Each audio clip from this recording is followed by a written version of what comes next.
Assalamualaikum warahmatullahi wabarakatuh. Bismillahirrahmanirrahim. Alhamdulillahi rabbil alamin. Wassalatu wassalamu ala asyrafil anbiya'i wal mursalin wa ala alihi wa sahbihi ajma'in, amma ba'du. Saudara, apa khabar?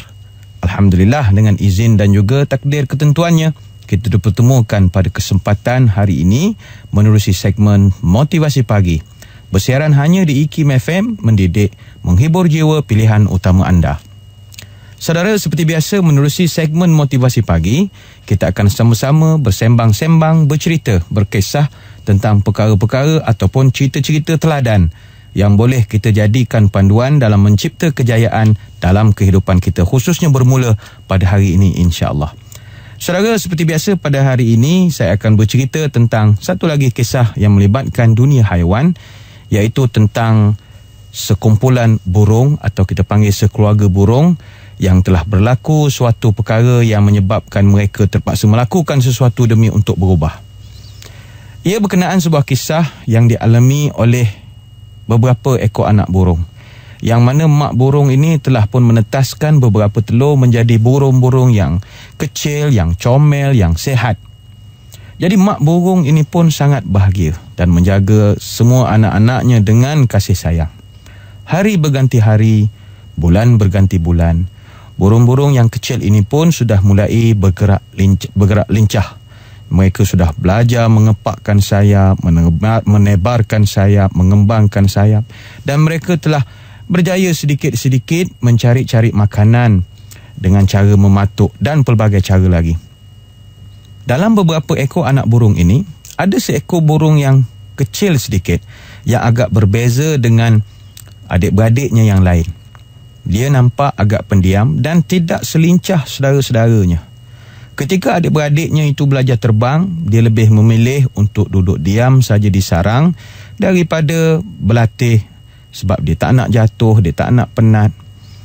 Ketika adik-beradiknya kejar-kejar mencari makanan, dia hanya memilih untuk berdiam diri dan sekadar menanti belas kasihan daripada adik-beradiknya. Begitulah kehidupan dia sehari-hari. Tatkala mak burung sudah mula menjadi tua dan tidak lagi sanggup berjuang mencari makanan untuk anak-anaknya, jadi si anak burung yang kecil ini sudah mulai merasa sedih. Seringkali dia melihat dari bawah bagaimana adik-beradiknya terbang tinggi di langit.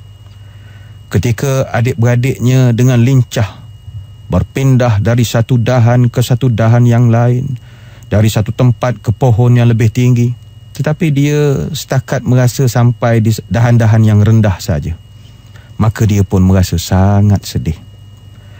Dalam kesedihannya itu, dia pun bertemulah dengan maknya yang sudah tua dan dia berkata, "Wahai ibu, saya merasa sangat sedih. Mengapa saya tidak mampu untuk terbang tinggi setinggi adik-beradik yang lain? Mengapa saya tidak boleh melompat di dahan-dahan yang tinggi dan hanya sekadar tinggal di dahan yang rendah?" Maka mak burung dengan perasaan sedih dan air mata yang berlinang berkata, "Wahai anakku, engkau dilahirkan dengan sayap yang sempurna seperti saudara dan adik-beradikmu. Tetapi engkau telah memilih untuk merangkak sahaja dalam menjalani hidup ini sehingga menyebabkan sayapmu menjadi begitu kerdil dan kecil." Saudara, apa pelajaran daripada kisah dongeng yang ringkas ini? Kalau kita lihat, hidup kita ini bergantung kepada apa pilihan yang kita buat. Pilihan kita hari ini akan menentukan bagaimana hidup kita di masa depan. Kita bebas memilih sesuatu, tetapi kita perlu menerima risiko di atas pilihan tersebut. Maka apabila ingin melakukan sesuatu, berfikirlah bahawa kita bukanlah burung-burung yang kecil yang tidak ada sayap untuk terbang, tetapi yang menyebabkan kita tidak berupaya terbang kerana bukan sayapnya kecil, tapi jiwanya kecil. Saya ingin kongsikan pada kesempatan pagi ini kisah seorang wanita di Amerika Syarikat. Namanya Ezzie Taylor Morton.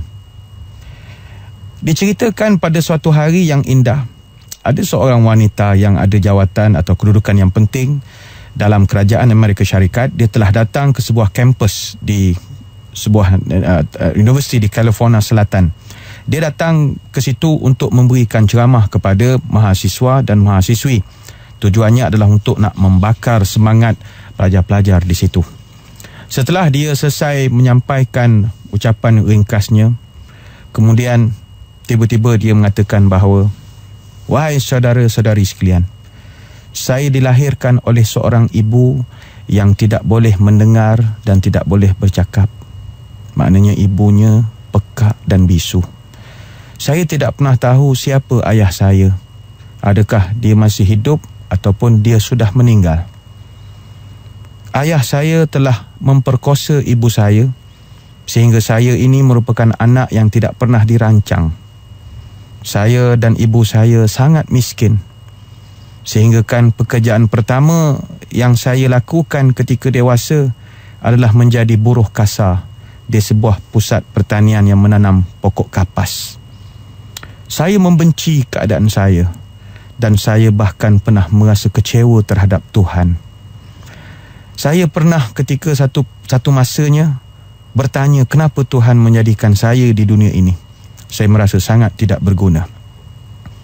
Para penonton yang berada di auditorium ketika itu agak terpegun. Sebab yang bercakap di hadapan mereka ini bukan calang-calang orang. Orang yang saya maksudkan adalah Azzie Taylor Morton. Siapa Azzie Taylor Morton? Beliau adalah Menteri Keuangan Amerika Syarikat pada era 1977 hingga 1981 di bawah pemerintahan Presiden Amerika Syarikat ke-39 iaitu James Earl Jimmy Carter Jr. Saudara, kisah Azzie Taylor Morton menggambarkan bahawa kalau kita merasakan diri kita kecil, sampai bila-bila pun kita akan sentiasa kecil. Tetapi Taylor Morton telah membuktikan bahawa walaupun ibunya itu adalah seorang yang hampir cacat total, tidak boleh berbicara, tidak boleh mendengar, dalam keadaan tidak ada ayah, tidak ada apa harapan pun dalam kehidupan dia, tetapi dia telah menyedari bahawa kita akan tetap terus menjadi orang yang sama jika kita tidak melakukan pilihan dalam kehidupan. Justru saudara, jangan merasa rendah diri. Seorang yang ingin terbang tinggi perlu memiliki jiwa yang besar. Sebab itu kita melihat orang tua-tua juga ada memberikan pesan-pesan kepada kita bahawa dalam kehidupan kita ini jangan kita mempunyai jiwa yang kecil. Orang yang nak jadi pemimpin, nak menjadi manusia hebat, dia mesti lakukan tugasnya dengan sehebat mungkin. Bak kata orang tua-tua, nak jadi manusia yang menakah, tugas selesai, kerja menyudah.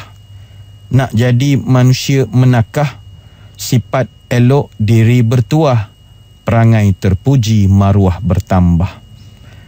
Kalau ingin jadi manusia menakah, iman kukuh, ilmu berlimpah, menjalankan tugas tak pernah bantah, memikul beban tidak menyanggah, hati baik bercakap petah, budi mulia perangai semenggah, dalam bergaul hatinya rendah, di dalam perang dianya gagah, dijadikan pemimpin membawa tuah, dijadikan tua membawa berkah, dijadikan induk membawa faedah, memimpin negeri rahmat melimpah.